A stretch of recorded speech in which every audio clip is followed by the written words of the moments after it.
चलिए आगे बढ़ते हैं और अब बात करेंगे अयोध्या राम मंदिर में चंदा चोरी से जुड़े हुए एक और सनसनीखेज खुलासे की।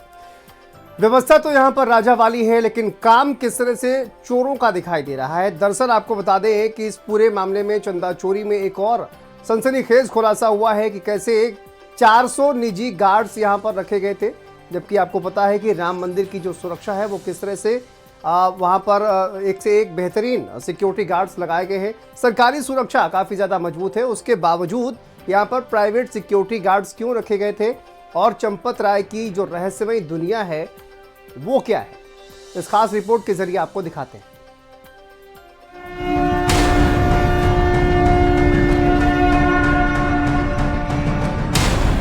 राम मंदिर चढ़ावा चोरी केस में सबसे बड़ा खुलासा। अब 400 निजी सुरक्षाकर्मी जांच के रडार पर। चंपत राय की राजा टाइप एक अलग दुनिया का खुलासा। निजी गार्ड्स की अपनी सेना, अलग भौकाल।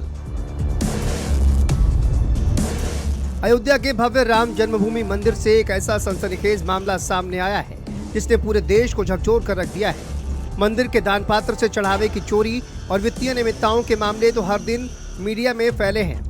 अब इस महाघोटाले की जांच का दायरा केवल मंदिर के काउंटिंग रूम तक सीमित नहीं रह गया है, बल्कि इसके तार एक बेहद शातिर सुनियोजित आपराधिक सिंडिकेट से जुड़ते नजर आ रहे हैं।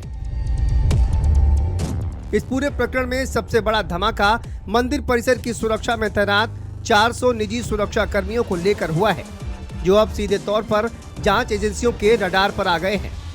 इसी के साथ श्री राम जन्मभूमि तीर्थ क्षेत्र ट्रस्ट के महासचिव चंपत राय की कार्यप्रणाली और उनके द्वारा तैयार किए गए सुरक्षा तंत्र पर भी बेहद गंभीर आरोप लग रहे हैं। आइए आपको बताते हैं कि आखिर चंपत राय गैंग की साजिश किस तरह से बेनकाब हो रही है।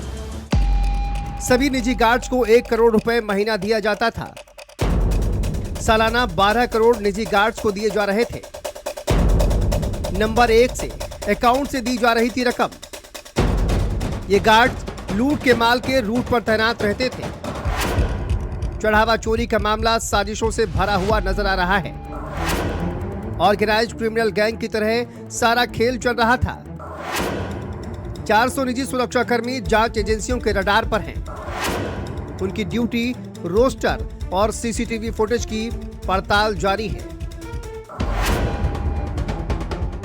सवाल ये है कि क्या यह आलीशान सुरक्षा घेरा मंदिर की रक्षा के लिए नहीं, बल्कि दान में आने वाले लूट के माल को बिना किसी रोक टोक के सुरक्षित रास्ता देने के लिए तैयार किया गया था। अयोध्या की सुरक्षा व्यवस्था पहले से ही बेहद सख्त और अभेद्य मानी जाती है।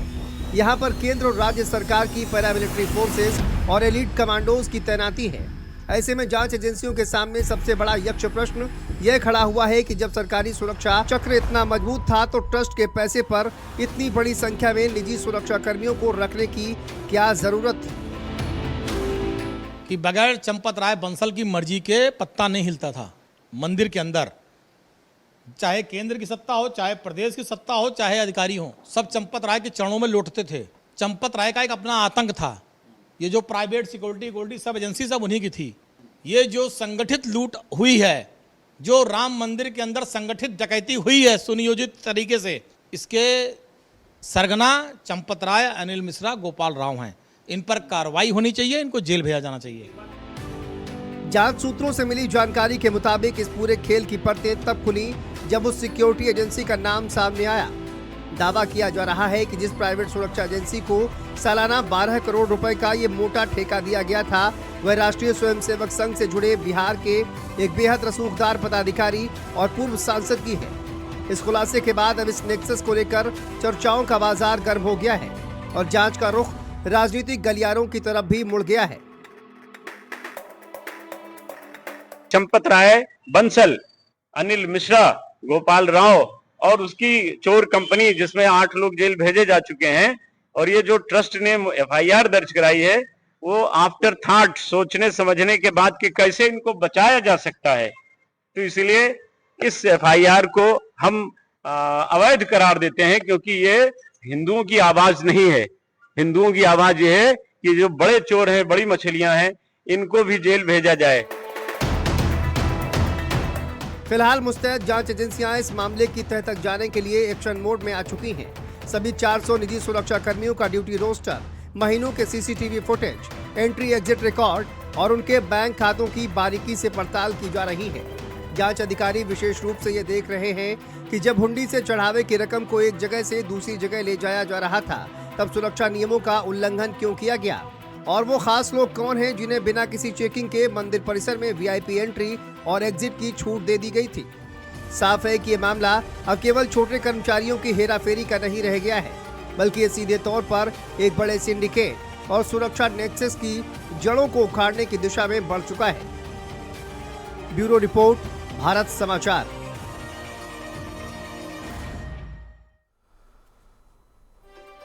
चलिए